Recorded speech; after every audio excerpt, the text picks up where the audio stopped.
What is up, guys, and welcome to another session of Crushing Small Stakes PLO. We are still playing 25 cent on Ignition, and we're starting off with an interesting hand that we ended up squeezing from the big blind. We flop middle set on a very wet board. I mean, this should be likely. Heads up, this would be a full range. C-bet. Blocking flush draws. Unblocking the straight draw. I think I'm more inclined to check this hand our position to 2. We flop a set of 10s with a flush draw. We do unblock the not flush draw. We unblock a lot of straights, and we block one of our own outs, so I'm pretty good just raising this hand.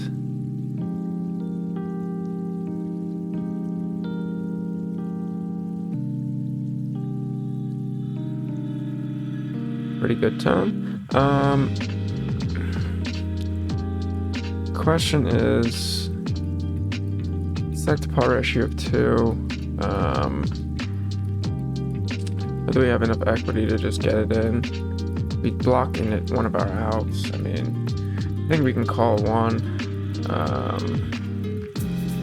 But we're gonna have to fold a lot of turns.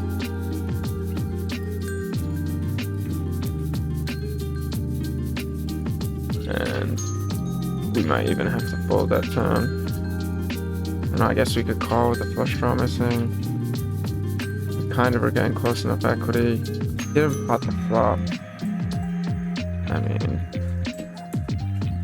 yeah, that makes sense. Probably a bit of a punt. So we check her as the flop blank turn. I think we just want to pot the turn here.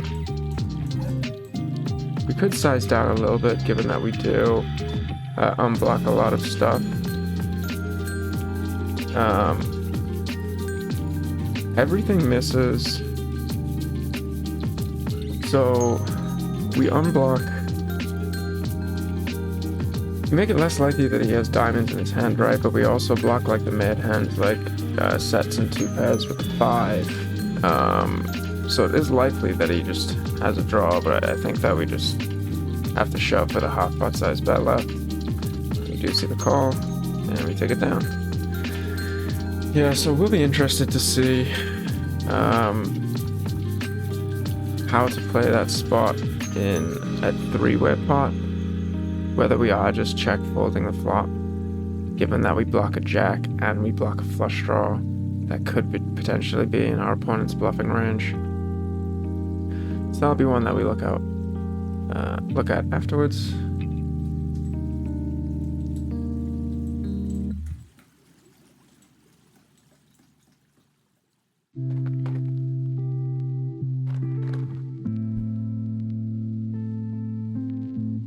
Just obviously tougher to fold a hand like that. You know, I mean, it's very early on in the session, but this guy has been playing most hands, pretty active. Have to let that one go.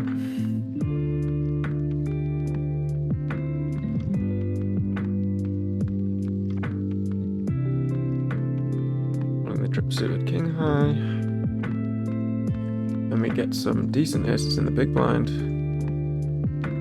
Obviously be raising and squeezing.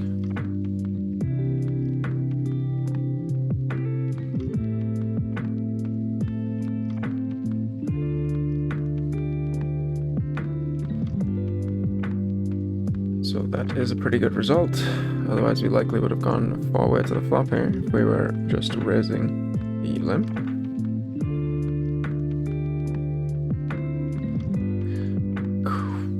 I kind of want to ISO this hand against this limping range.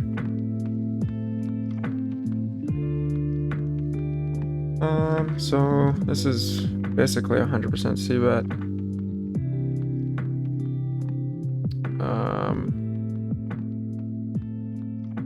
I think potting here makes it quite easy for our opponent, especially when his range is this wide.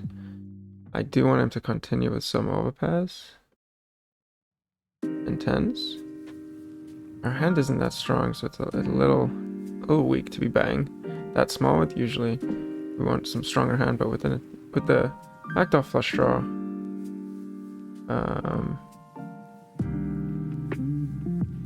so min bet here. I think we just want to call our position.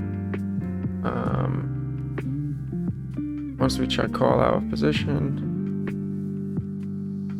I am actually going to use this as a bet fold here.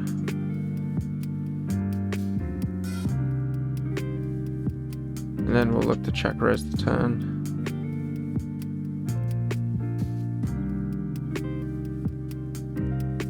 I'm just gonna pot raise it since he is so short.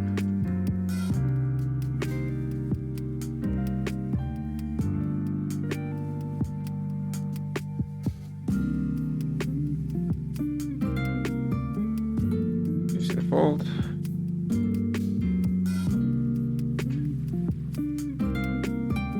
Pretty weak kings here on the button. I think we can just fold. We will be open raising the ace king 10.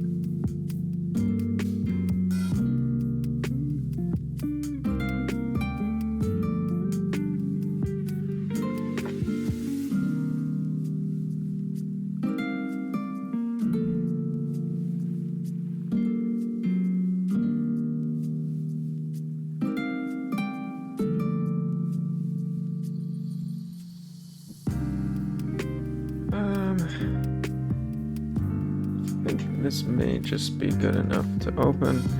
A little questionable with how loose guy is on the button. These guys in the blinds. I think we want to be playing as many hands as possible. This is a little bit of a scary bet and a call. We do want to check back some flushes here. We do unblock all of the pairs, but he's going to struggle to hit this board. I'll just bet small. This is actually a pretty scary spot. Holding the ace of hearts. We're obviously not folding on the flop. It's a very wet board. We can bluff some turns, but holding the ace of hearts for a pot size bet into 2 and then a call with the player behind, we're often going to run into a higher set here. On the additional flushing run out, I will be able to value bet some straights. I do block the straight though, so it's like, do we just want to go larger for value and polarize? I think we do. I'm actually just going to check back here. Obviously, his leading range when I have the ace of hearts includes a lot of top set, top 2 pair type hands, which now are a better boat. And now some straights do get there that we could get value from. Ace king 3-6, just fold here. And this guy shoves, and I don't think we can fold, but I don't think we are in very good shape here. Just gonna call, and we do take it down.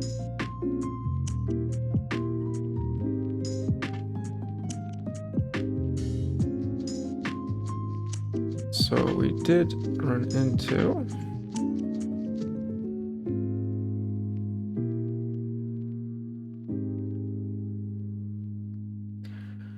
trying to pull up the hand history. I think he was bluffing there.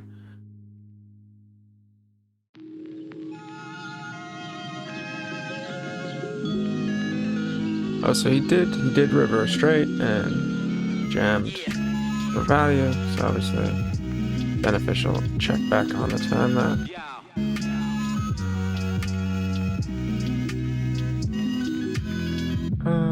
I am going to raise against the button limp. Usually a very, very weak range, even though our hand is not great.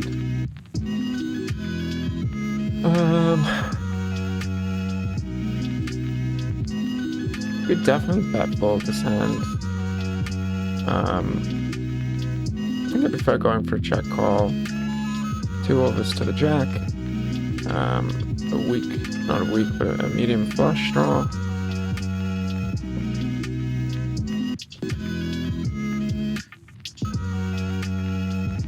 It's a pot size bet. I mean, we're not folding yet. But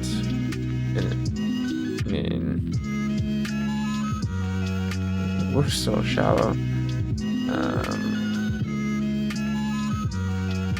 Like, what turns are we folding? I guess we'll just get it in.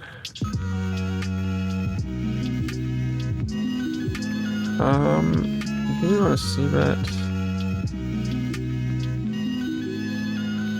Onset. Do we want to see bet on 3 deuce 7? The board is so uncoordinated and dry that we are actually going to have a pretty strong equity advantage on this board, and I think there is some value in bang.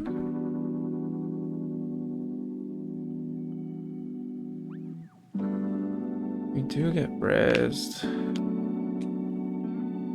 and in position here. We're not folding the back door, no flush draw. Ace 10 queen.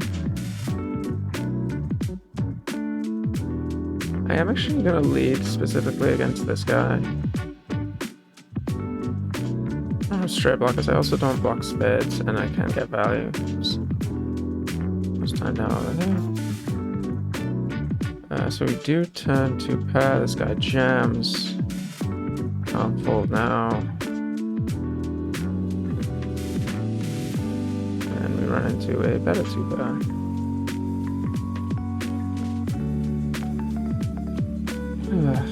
Yeah, I mean, again, this is what I'm gonna look at in terms of like the lead frequency that we do have there. You know, it should be very rare that he has 2 pairs on that board and sets out with a small blind.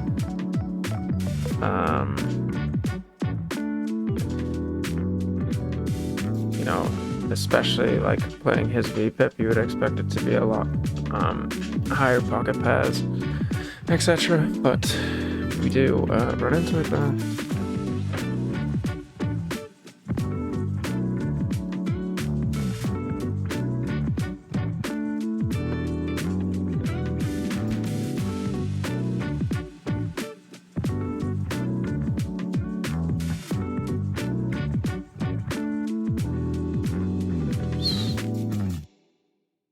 So this was the hand. Yeah, and see, checker is on the flop with top pair and backdoor. It's kind of just an unfortunate turn, really, one that we can't get away from. It's a bit of a cooler.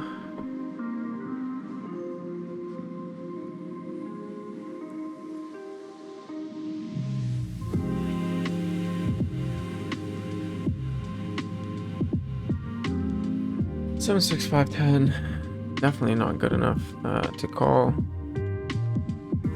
Even the 7, 6, 8, 10 single suited is probably a fold out of the small blind. At these stakes, you really want to play a 3-bet or fold strategy out of the small blind. With the reg structure, it's just going to be too hard to turn your positional disadvantage into winners on some of those marginal hands. So if it's not strong enough to 3-bet, you likely shouldn't be playing it.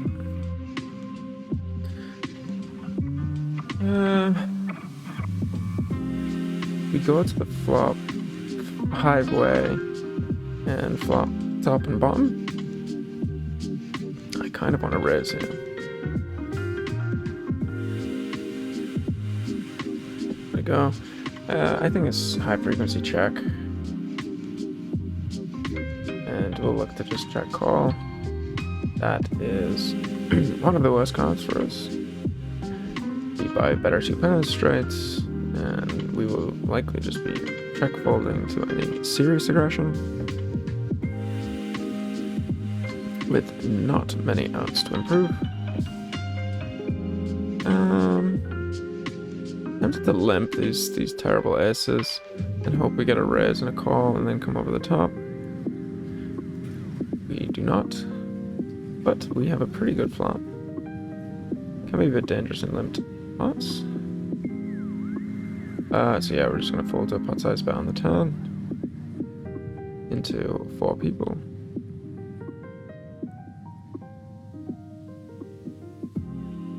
And we raise against the cutoff limp. So I think we have a decent hand to bet now. We can get called by some flush draws, some straight draws, although we do block the straight draws and have a flush blocker. But likely in these small pots, someone is betting a 5 on the flop, so I feel pretty good about our hand. This I'm pretty much just going to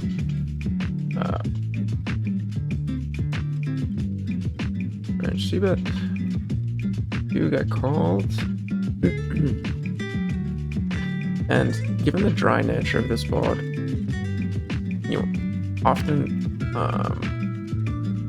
recreational players will raise hands like a deuce if this was a two-tone board, or if it was like 2-2-4 and they see a straight out there.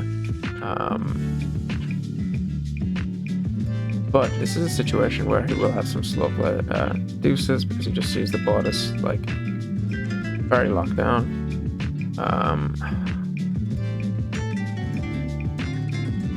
And then he pots the 10. We don't really want to do anything too much here. Checking very high frequency on this board. And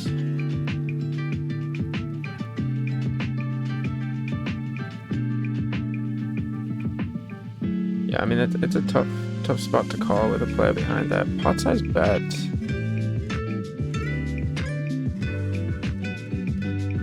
No diamond. I mean, this guy's hyper aggressive. Means we kind of want to let go of marginal hands earlier on. I mean, the turn's a blank, a deuce of clubs or something, or 8-10 of clubs. Like, yeah, I think we just actually want to let this go. There are some good turn cards that we can play, but like on this card, when he just fires again, when he just bets every straight, it's often easier to give up marginal hands earlier on that are going to be tough to call down with. And then, we can strengthen our calling range, and he will just fire into us, and we'll have pretty easy call down scenarios where we can extract some good value from his bluffs.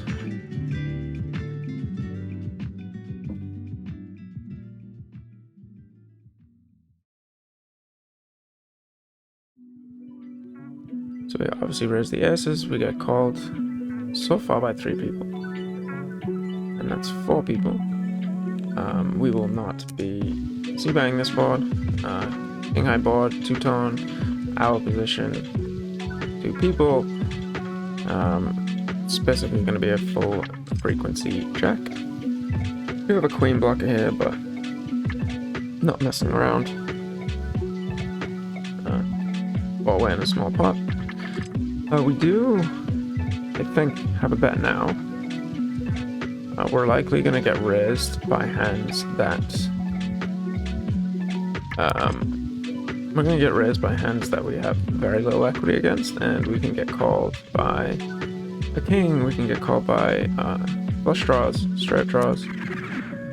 Inside this room, all of my dreams become realities, and some of my realities probably bet a little smaller.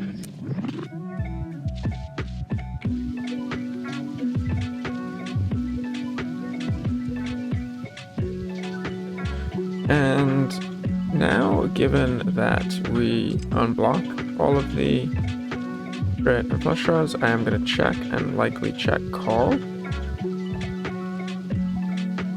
He's going to check back a king. Guess we could block that, but I think 5s are usually raising. I'm just going to check back. Probably see a lot of check backs with the king. More to bang the bluff, and we'll snap it off. Obviously running into a 5 sometimes, but so is life. And we do run into the 5.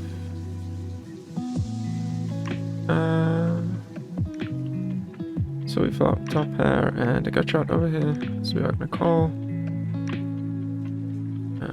King pawn 4 will be a fold.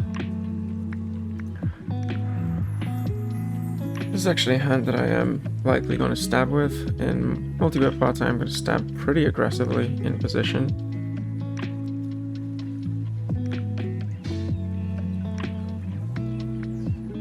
We block 2 pairs. Ace 3 is less so in the range. We have some turns that we can barrel aggressively.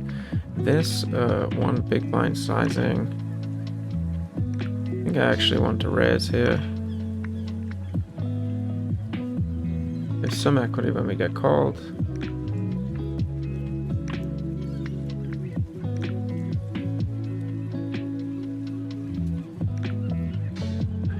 Question is, do we want to turn our queen into a bluff?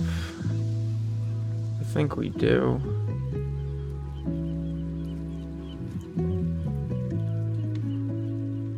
We do unblock a lot. We do beat a lot of hands, and we do win at showdown sometimes. Oh, I did not want to check back that turn, but I guess we check back the river now.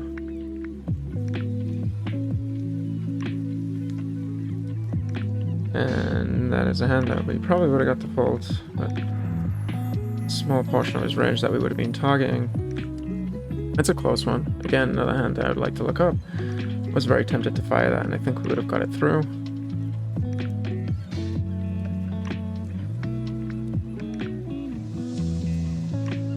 Here, with just a very marginal hand, would be likely folding to a bet, but we're going to check back. We have a lot of valuable turn cards. We can turn sets, 2 pairs, trips, flush, or additional flush draws. So I don't think we want to bet fold this equity with the ability to take a free card. I'm going to raise up the double suited ace king, and these queens are not good enough to raise from early position.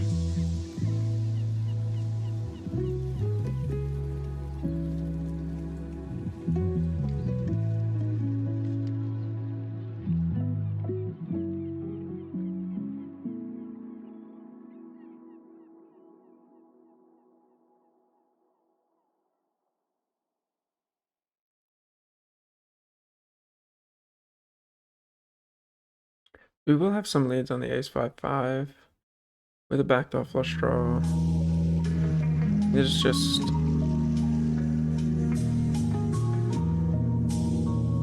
I think I would prefer check calling this hand. I am actually gonna pot this turn.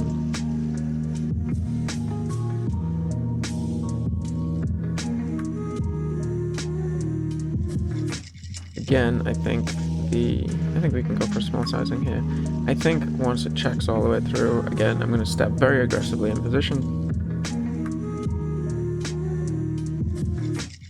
People just play very face up in multi-way pots, especially at these stakes. And up a pair and an open-ender, so we're just going to check. And we do take it down on the bottom left with likely the best hand. But we want to get some value from draws and not give out free cards.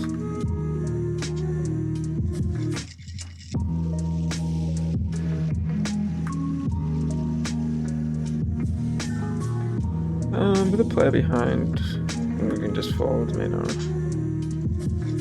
equity is pretty weak. We'll be opening the ace 8-8-10, but we'll be folding to an under the gun raise. And ace jack 6-7 is going to make it into our open raising range, especially with some additional chips in the middle from the poster. And we do flop top 2, nut flush draw, and this is a hand that, especially if you look at the passive nature of these guys' play, this is a hand that I'm going to bet. I actually am going to bet 10, just so that we can make sure if this guy jams, I can come back over the top if one of these calls, and we can just get the money. You know, pretty short anyway, so it's not as big of a deal, but always nice to sort of pay attention to things like that. when you have strong hands and you want to get the money in, you want to make sure that you have an open raise available when it comes back around to.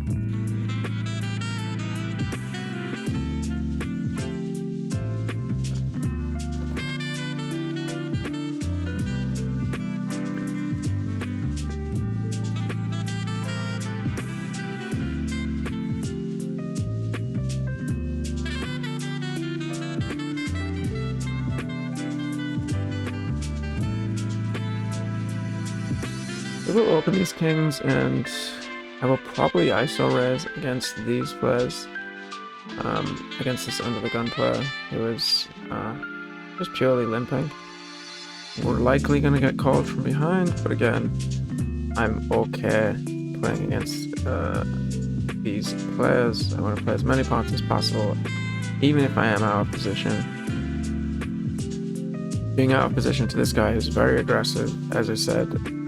If we do make a hand, or we get into a good spot, we are going to print when we kind of show weakness against him.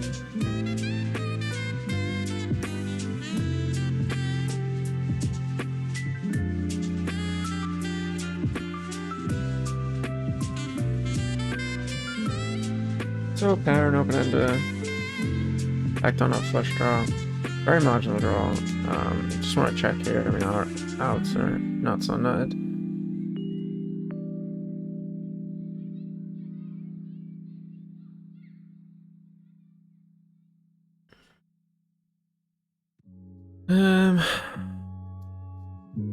Don't think that we're gonna have much of a leading range on this board. And we get the snap check from this guy behind. Interesting. And then the hot pot size lead.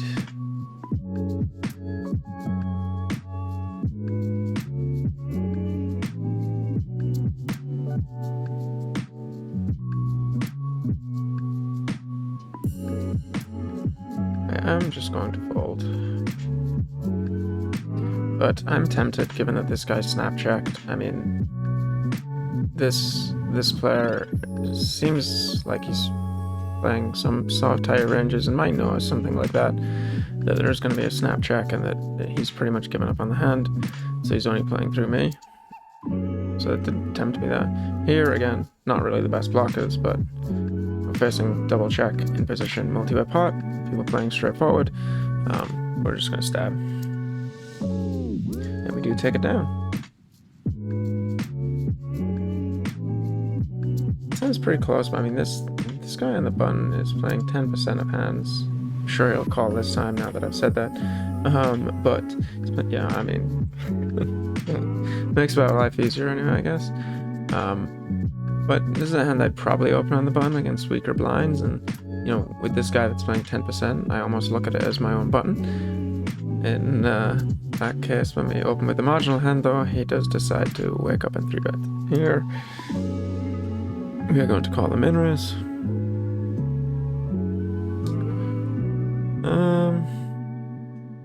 This guy does have a 20%.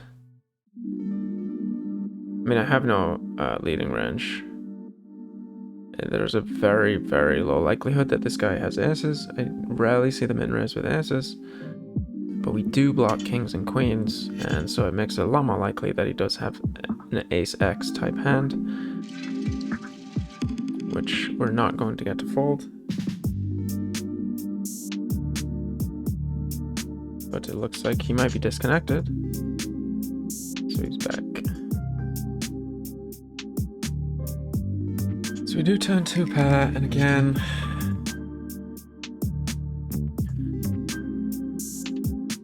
I'm not sure how much a player like this is checking back ace king.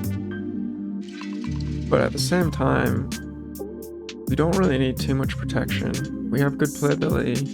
We have the flush code. We have blockers to potential stray outs on both ends. I think this is a good hand to check, and it's a pretty good bluff catching hand. We will run into ace king a decent amount of the time, but we will also see ace-x hands with spades. So we're obviously calling here on the turn.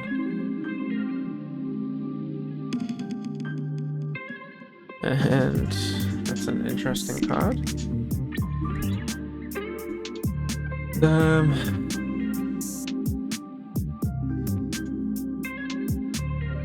I think we do have a call. Given how aggressive this guy is playing.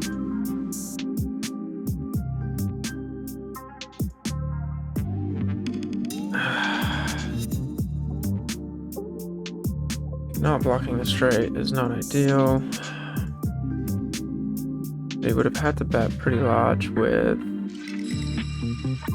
More likely a gotcha on the turn, given that I blocked the 8, which seems... seems unlikely. But the way we are running today, we might have just run into 9-10. He could also slab aces here.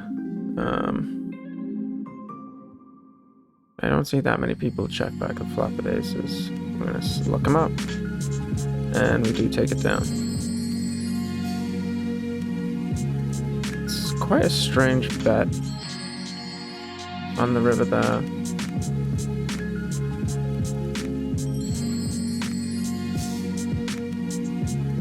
Quite strange. Is he trying to fold out ace king?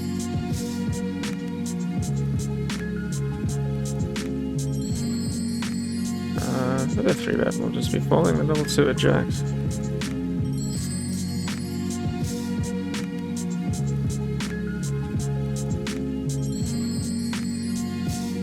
I mean, yeah, you can see the types of mid 3-bets that we get.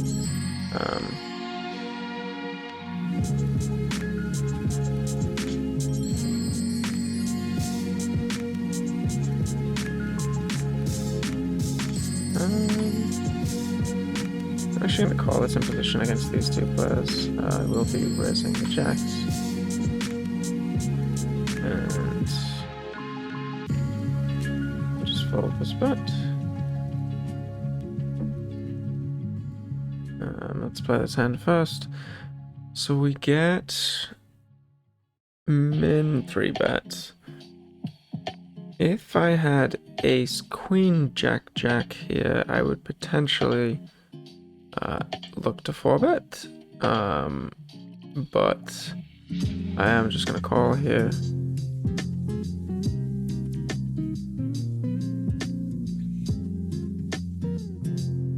So that's a pretty bad flop for me. I mean,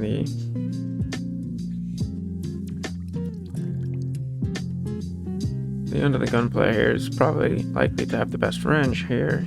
Again, you could say that his 3-betting range includes ace, ace, X hands, but I'm going to say that those are extremely unlikely given that it's a min squeeze, which usually is more of connected hands looking to just juice up the pot a little bit. So yeah, I mean, to a pot size bet, we're just going to fold here.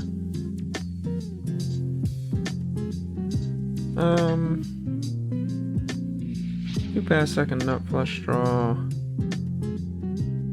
The call from the small and the big blind would not be ideal to get raised by a 5 out of the big blind. Don't really need protection against anything. I'm fine checking back here then going for 2 streets depending on the runouts.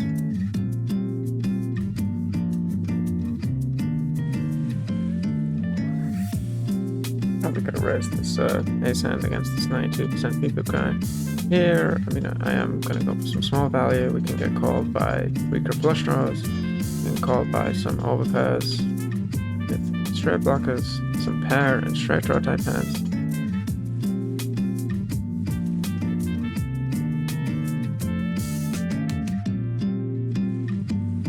And we do see folds.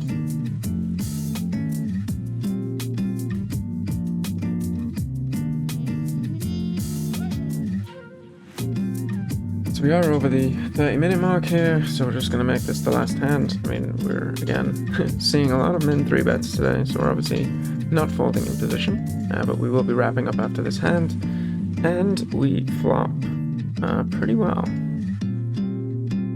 And we see a reasonable size. I think I want to res this hand with... Problem is, he's so passive that we run into a really strong hand pretty often here, but I think I do want to res this hand with a top pair blocker, straight draw blocker.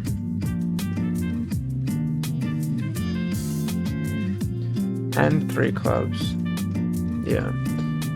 Just take it down that, given that our runouts aren't as fantastic.